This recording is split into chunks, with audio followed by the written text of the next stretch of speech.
అందరికీ నమస్తే. నేను మీ పులిపాటి. పినపాక నియోజకవర్గానికి దాదాపు 200 కోట్ల రూపాయలు గ్రాంట్ నిధులు విడుదలైనాయి.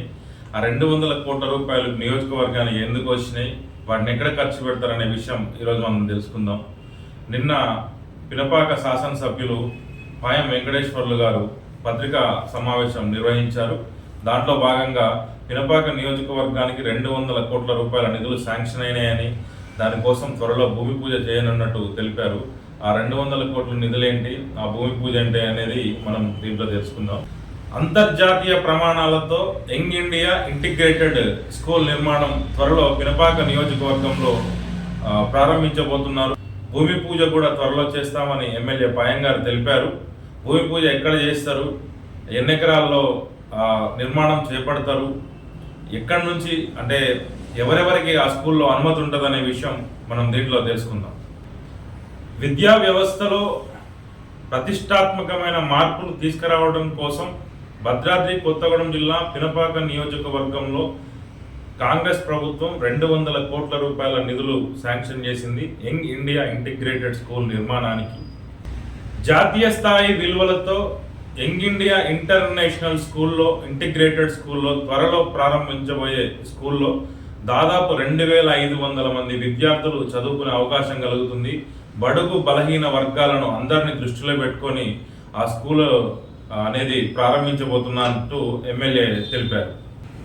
ఇంటిగ్రేటెడ్ రెసిడెన్షియల్ పాఠశాలలు ఉన్నట్టు దేశంలో మరి ఏ పాఠశాల ఉండదని శాసనసభ్యులు తెలిపారు.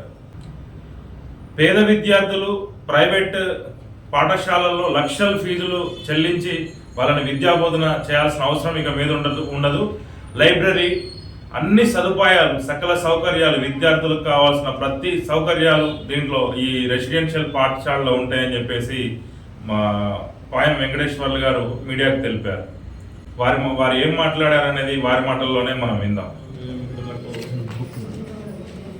ముందుగా నమస్కారాలు. ఈ నెల 8వ తారీఖున మన ముఖ్యమంత్రి రేవంత్ రెడ్డి గారు పినపాక నియోజకవర్గానికి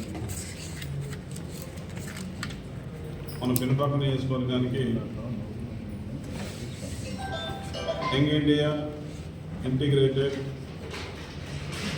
రెసిడెన్షియల్ స్కూల్స్ కాంప్లెక్స్ నియోజకవర్గానికి మంజూరు చేయడం జరిగింది. పినపాక నియోజకవర్గంలో మనుగురులోనే దాని నిర్మాణం మనం త్వరలోనే మీ అందరి సమక్షంలో భూమి పూజ చేసుకొని నిర్మాణం చేపట్టబోతున్నాం. ఇది ఏజెన్సీ ప్రాంతానికి, నియోజకవర్గానికి ఒక శుభసూచకం. అన్ని వర్గాల ప్రజలు హర్షాతిరేకాలు వ్యక్తం చేసినటువంటి సందర్భం. Young India integrated residential schools అంతర్జాతీయ ప్రమాణాలతో నిర్మించబడింది. 20 నుంచి 25 ఎకరాల స్థలంలో మరి అంతర్జాతీయ ప్రమాణాలతో కూడినటువంటి అంతర్జాతీయ టెక్నాలజీ ప్రమాణాలతో నిర్మాణం చేపట్టబోయేటటువంటి ఈ రెసిడెన్షియల్ ఇంటిగ్రేటెడ్ రెసిడెన్షియల్ ఈ స్కూల్స్ కాంప్లెక్స్లో ఎస్సీ, ఎస్టీ, బీసీ, మైనారిటీ వర్గాల పిల్లలు అందరినీ ఒకే గొడుగు కిందకి తీసుకొచ్చి సామాజిక స్పృహ, సమ్మిళితం అందరినీ ఒక యూనిఫామ్గా చేర్చి ప్రపంచ స్థాయిలో ఉన్నటువంటి శాస్త్ర సాంకేతిక పరిజ్ఞానంతో ఇందులో సౌకర్యాలు కల్పించబడతాయి.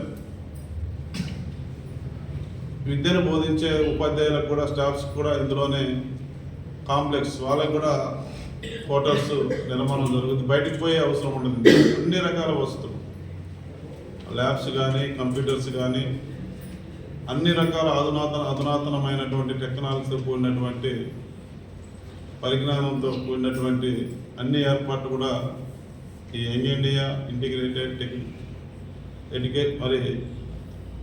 రెసిడెన్షియల్ స్కూల్స్లో నిర్మాణం చేసుకోబోతున్నాం. దానికి ఉన్నత ప్రమాణాలు అంటే ఈ ప్రపంచంలో ప్రపంచంతో పోటీ పడే విధంగా విద్యను అందించాలని ఒక దృఢ సంకల్పంతో మన రాష్ట్ర ముఖ్యమంత్రి రేవంత్ రెడ్డి గారు మన క్యాబినెట్ మంత్రులు ఒక నిర్ణయం చేసి ఈ కార్యక్రమాలకు శ్రీకారం చుట్టారు.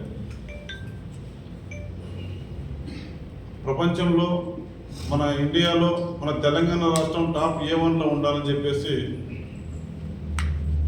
ఈ యొక్క కార్యక్రమం నియోజకవర్గానికి ఒక young India integrated senior schools 8వ తారీఖున జీవో ఇచ్చారు. మంజూరైన 54లో 54 స్కూల్స్ 54 నియోజకవర్గాలు 11,000 కోట్లు. మన నియోజకవర్గానికి 200 కోట్ల రూపాయలు ఇచ్చారు. అన్ని రకాల సదుపాయాలతో అత్యంత ప్రపంచంలో ఉన్నటువంటి అత్యంత ప్రమాణాలతో కూడినటువంటి విద్యను అందించాలని ప్రపంచ స్థాయిలో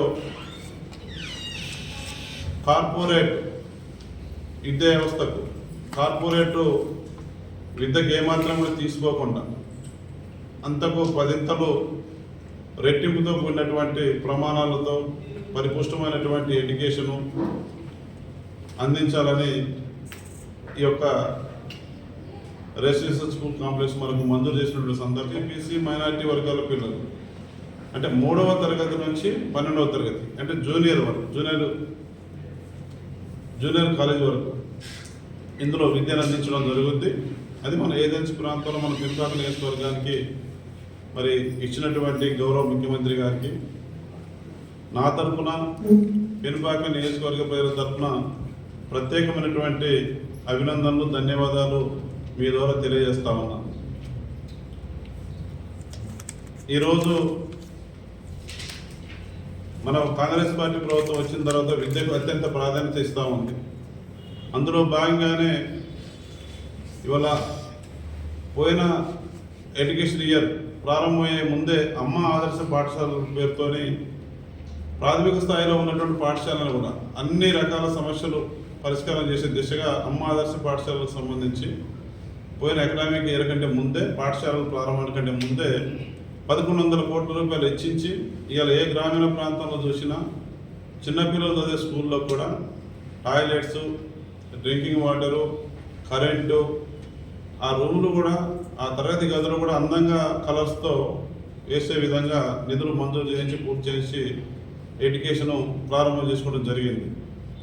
ఈ రకంగా ఉన్నత ప్రమాణాలతో ఈరోజు ఇది రావడం అనేది మన ప్రాంతంలో ఉన్నటువంటి ఎంతోమంది వెనుకబడినటువంటి ఎస్సీ, ఎస్టీ, బీసీ, మైనారిటీ వర్గాల పిల్లలకు ఈ యొక్క young India integrated residential schools కాంప్లెక్స్లో అవకాశం దొరికితే వాళ్ళు ఎక్కడికో వెళ్తారు. ఉన్నత ప్రమాణాలతో చదివినటువంటి స్టూడెంట్, ఎదిగినటువంటి స్టూడెంట్ ఈ ప్రపంచ పోటీలో తట్టుకొని నిలబడిగే శక్తి సామర్థ్యాన్ని పెంపొందించడం కోసము మన రాష్ట్ర ప్రభుత్వం యొక్క చక్కటి నిర్ణయం తీసుకొని ముందుకెళ్తా ఉంది. విద్యకు అత్యంత ప్రాధాన్యత ఇస్తూ ఉంది మన కాంగ్రెస్ పార్టీ ప్రభుత్వం. దానికి సంబంధించి త్వరలోనే మనం భూమి పూజ చేసుకొని ఆ నిర్మాణ కార్యక్రమాన్ని కూడా మొదలు పెట్టడం జరుగుతుంది. మొదటి విడతలో కూడా 19 నియోజకవర్గాల్లో మరి మొన్న ఉగాది సందర్భంగా పోయిన ఉగాది సందర్భంగా భూమి పూజ చేసినారు 19 నియోజకవర్గాల్లో. 1 ఇయర్లో పూర్తి చేయాలనేది అది చేయవలసిన శరవేగంగా పనులు జరుగుతూ ఉన్నాయి. ఈ రోజున మళ్ళీ 8వ తారీఖు ఇచ్చినటువంటి జీవోలో ఈ నెల 54 ఈ రెసిడెన్షియల్ కాంప్లెక్స్ 11,000 కోట్లు మంజూరు, మామూలు విషయం కాదు. నేను ఎందుకంటున్నానంటే ఇంత కష్టకాలంలో గత ప్రభుత్వం 10 ఏళ్ళ అధికారంలో ఉన్నటువంటి ప్రభుత్వం బీఆర్ఎస్ ప్రభుత్వం ధనిక రాష్ట్రాన్ని తెలంగాణ రాష్ట్రంగా ఇస్తే ధనిక రాష్ట్రాన్ని అప్పుల కుప్పగా చేసి అప్పుల ఊపిలో నెట్టి 10 సంవత్సరాల కాలం పాలించి 7,25,000 కోట్ల రూపాయలు అప్పు చేసినారు. అప్పుల భారం మోపారు.